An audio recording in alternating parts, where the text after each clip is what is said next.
said, now Christian, don't get so emotional. No, they don't want the Christian get emotional. But when a dummy sees the football kicked across the field, they go, yeah, because they're stupid. You see, football freaks are stupid. They worship the pigskin. They'll pay $500 for a dummy to kick a football. You ought to eat dirt. You ought to not be able to eat for a month. And people use their less money, they like to do booze. And they gambling the same way. And you can read story after story after story. But they want us to calm down and be quiet while they go hog wild in football games. They talk about noise. You know, you make too much noise. Go by the stadium during the football season. You can go a half a mile, yeah! And you hear them screaming high heaven. Well, what? Pigskins. Pigskins. You mean you ain't got no football spirit? No, I sure don't. Never have, never will. I'm not in love with pigskins. I don't care about sports people. I'm not concerned about worshiping baseball, football, basketball, pig ball, any other kind of ball. I want to worship the living God. Now, I'm not saying sports is wrong. Sports is okay. But if you worship it like these sport freaks do, they worship the sport. They go hog wild. But you'll find them in church and they're like this. The only way time they raise your hand when the favorite football team comes to town, then they go crazy. Because how you are is how you're going to be. If you're in love with Jesus, you cannot be quiet about Jesus. And if you're in love with the devil, then I guess you cannot be quiet about the devil either. Now, some folks are in love with themselves. That's why they run their tongues all day long.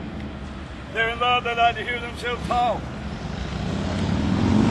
Would it kind of take 50 minutes to comb their hair, 45 minutes to take a bath, 20 minutes to put on pants, look in the mirror and say how handsome they look? God says, really?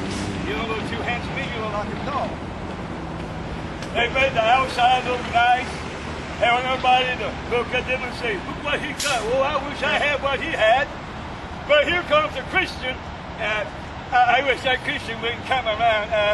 He liked to push his Jesus. Well, let me show you how I can push Jesus. Here's how you push Jesus. You better get Jesus or you going to hell. That's pushing Jesus.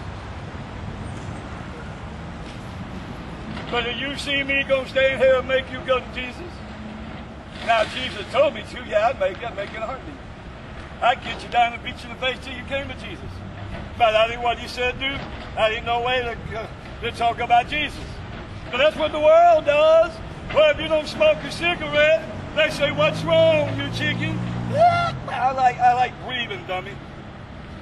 Or you don't drink beer, what's wrong? I like being sober. I like my mind thinking. I don't want to meet Mr. Toilet. I don't want my eyes bloodshot. I don't want a bad headache. And I don't like throwing up.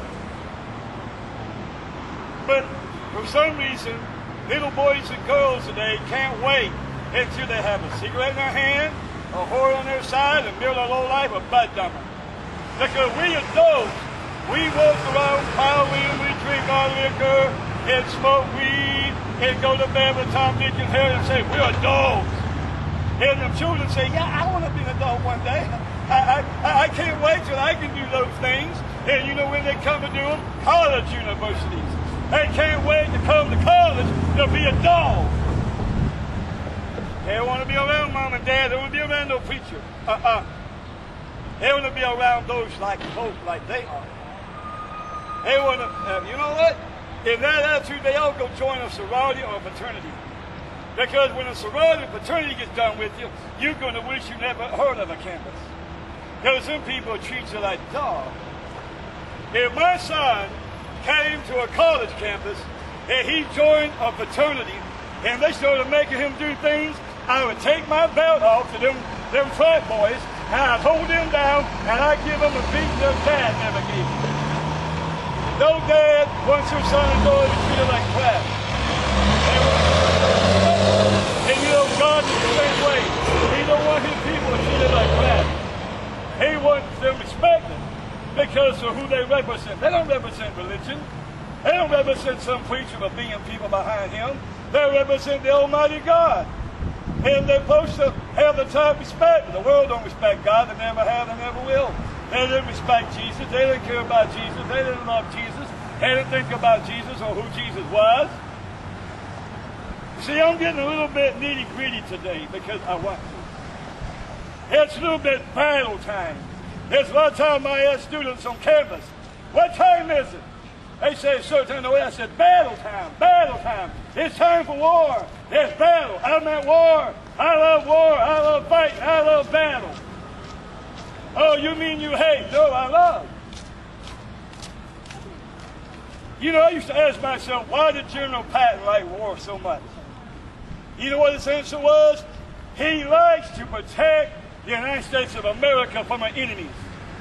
When the enemy say they're going to hurt America, Pat wants to get in the middle of it and go destroy it. Well, did you know God's like that? God likes war. God likes battle.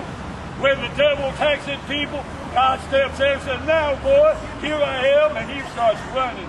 The devil starts getting scared and shaking and quaking, and the demons started quaking and getting scared. But old dumb sinner, man, he wants to run his mouth and run and trap and say how much he don't want God. And the battle rages and rages and rages and rages until that final day, on Judgment Day, when you go and meet Jesus, and he says, is your name written there? What are you going to say to him? He's going to say two words to you. Go away or welcome. Believe me, he wants to say welcome. He don't want to say go away, but you know what? He's going to say go away to a lot of folks. And they're not just going to be harlots and whores and prostitutes and gangbangers and thieves and rioters, murderers and pedophiles and homosexuals and people like that.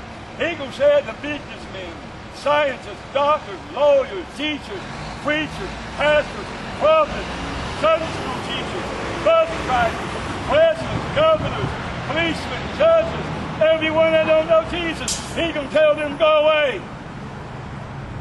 So Jesus will judge righteously and fairly. He's giving us our chance right now, righteously and fairly. If you should die without Jesus, it'll be your own fault. It won't be Jesus. It won't be mine. It won't be Brother Tracy's. It won't be nobody out here. It won't be no church. It won't be no religion. It'll be you.